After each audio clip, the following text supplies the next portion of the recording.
Hi all, എൻ്റെ പേര് രജീഷ് രാധാകൃഷ്ണൻ. ഫ്യൂച്ചറിലെ ഒരു ഫിസിക്സ് ഫാക്കൽറ്റിയാണ്. 2026 ജെഇ മെയിൻസ് എക്സാം എഴുതിയ വിദ്യാർത്ഥികളാണോ നിങ്ങൾ?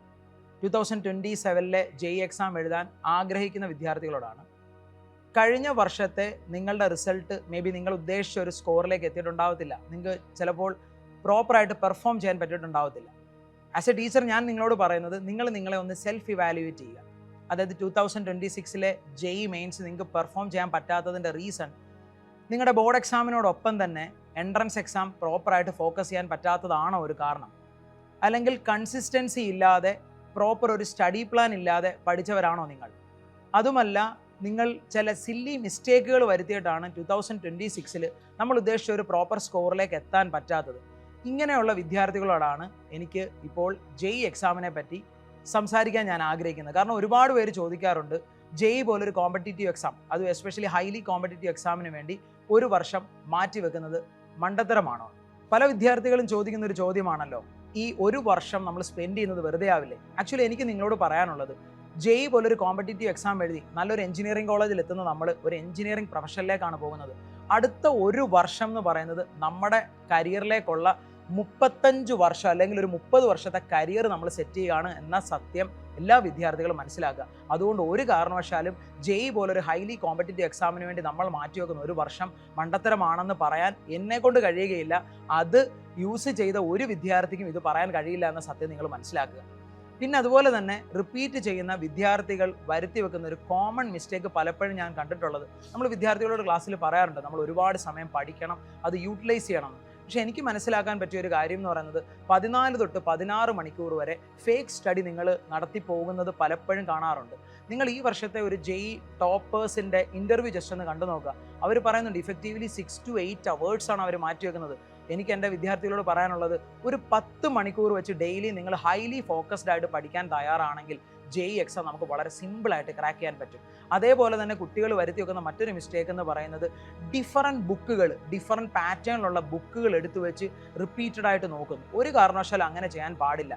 നമുക്ക് കൺസിസ്റ്റൻസി വേണം, നമുക്കൊരു പ്രോപ്പർ സ്റ്റഡി പ്ലാൻ വേണം.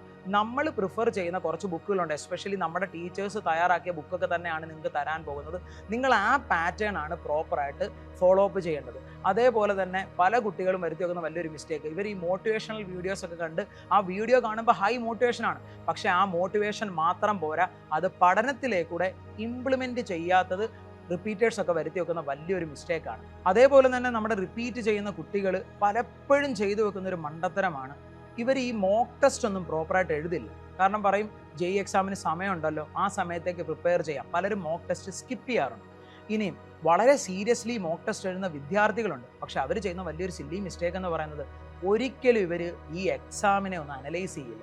ആക്ച്വലി എനിക്ക് നിങ്ങളോട് പറയാനുള്ളത്, നിങ്ങളൊരു എക്സാം എഴുതി കഴിഞ്ഞാൽ കൃത്യമായ അനാലിസിസ് നടത്തണം. അനാലിസിസ് നടത്തുക എന്ന് പറഞ്ഞാൽ നമ്മളുടെ വീക്ക് ഏരിയ എവിടെയാണ്, സ്ട്രോങ് ഏരിയ എവിടെയാണ്, എനിക്ക് ഏത് പോർഷനിലാണ് കൂടുതൽ ഡിഫിക്കൽട്ടി, ഇങ്ങനത്തെ പ്രോപ്പർ അനാലിസിസ് നടത്തിയിട്ട് മാത്രമേ അടുത്ത മോക്ക് ടെസ്റ്റ് എഴുതാൻ എൻ്റെ വിദ്യാർത്ഥികളെല്ലാവരും പോകാവുള്ളൂ എന്നതാണ് ആസ് എ ടീച്ചർ എനിക്ക് നിങ്ങളോട് പറയാനുള്ളത്. റിപ്പീറ്റ് ചെയ്യാൻ പോകുന്ന വിദ്യാർത്ഥികൾക്കുണ്ടാവുന്ന ചെറിയൊരു ഇമോഷണൽ ഇഷ്യൂ ഉണ്ട്. നമ്മുടെ ഫ്രണ്ട്സൊക്കെ വരുന്ന വർഷം കോളേജിലേക്കൊക്കെ പോകും, പല കോഴ്സുകൾക്ക് അവർ ജോയിൻ ചെയ്യും. അപ്പോൾ നമുക്ക് തോന്നും, അയ്യോ എനിക്കൊരു കോഴ്സിന് ജോയിൻ ചെയ്യാൻ പറ്റിയില്ലല്ലോ. പക്ഷെ നമ്മൾ മനസ്സിലാക്കേണ്ടത്, ജെഇ പോലൊരു എക്സാം എഴുതി നമ്മൾ ആഗ്രഹിക്കുന്നത് IIT-കളിലോ അല്ലെങ്കിൽ പ്രീമിയർ NIT-കളിലേക്കോ പോകുക എന്നുള്ളതാണ്. ആ ലക്ഷ്യം നിങ്ങൾ ഒരിക്കലും മറക്കരുത്. പിന്നെ നമ്മുടെ റിലേറ്റീവ്സും നമ്മുടെ ഫ്രണ്ട്സും ഒക്കെ ചോദിക്കും, കാര്യം അടുത്തൊരു വർഷം നിങ്ങളോട് കൺസിസ്റ്റൻ്റ് ആയിട്ട് ചോദിക്കും, എന്തായി റിപ്പീറ്റ് ചെയ്തിട്ട്, അല്ലെങ്കിൽ എവിടെ എത്തി എന്നൊക്കെ ഉള്ളൊരു ചോദ്യം വരും. ഈ ഇമോഷണൽ തിങ്കിങ് നിങ്ങൾക്ക് ഉണ്ടാവാൻ പാടില്ല. എൻട്രൻസിന് റിപ്പീറ്റ് ചെയ്യാൻ ആഗ്രഹിക്കുന്ന എല്ലാ വിദ്യാർത്ഥികളും നിങ്ങൾ മനസ്സിലാക്കേണ്ട മറ്റൊരു കാര്യമുണ്ട്. മറ്റു വിദ്യാർത്ഥികളെ സംബന്ധിച്ച് നിങ്ങൾക്കുള്ള വലിയ കുറച്ച് അഡ്വാൻറ്റേജുകളുണ്ട്. ഒന്നാമത്തെ അഡ്വാൻറ്റേജ് എന്ന് പറയുന്നത്, നിങ്ങൾ +1 +2 ബോർഡ് എക്സാമിന് വേണ്ടി ഓൾറെഡി നമ്മുടെ സിലബസ് പഠിച്ച കുട്ടികളാണ്. അപ്പോൾ നിങ്ങൾക്ക് വലിയൊരു സിലബസ് എക്സ്പോഷർ തന്നെയുണ്ട്. അതോടൊപ്പം തന്നെ നിങ്ങളുടെ വീക്ക് ഏരിയ ഏതാണെന്ന് ഞങ്ങളെക്കാളും നിങ്ങൾക്ക് വ്യക്തമായിട്ട് അറിയാം. അപ്പോൾ അതിൽ കൂടുതൽ ടൈമൊക്കെ കൊടുത്ത്, അതിൽ കൂടുതൽ ടൈം ഇൻവെസ്റ്റ് ചെയ്ത് ആ കോൺസെപ്റ്റ് ഒക്കെ ക്ലാരിറ്റി വരുത്താനുള്ള ഒരു ഐഡിയ നിങ്ങൾക്ക് തന്നെയുണ്ട്. അതേപോലെ തന്നെ നമുക്ക് മോട്ടിവേഷനൊക്കെ ഉണ്ട്, പക്ഷേ ഈ സോഷ്യൽ മീഡിയ പ്രഷർ, കാരണം നമുക്കൊക്കെ ഒരു സോഷ്യൽ മീഡിയ അഡിക്ഷൻ ഉണ്ട്, അത് ഉണ്ടാവാൻ പാടില്ല.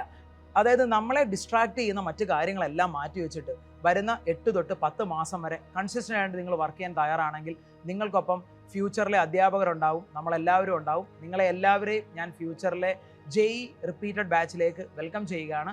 All the very best guys.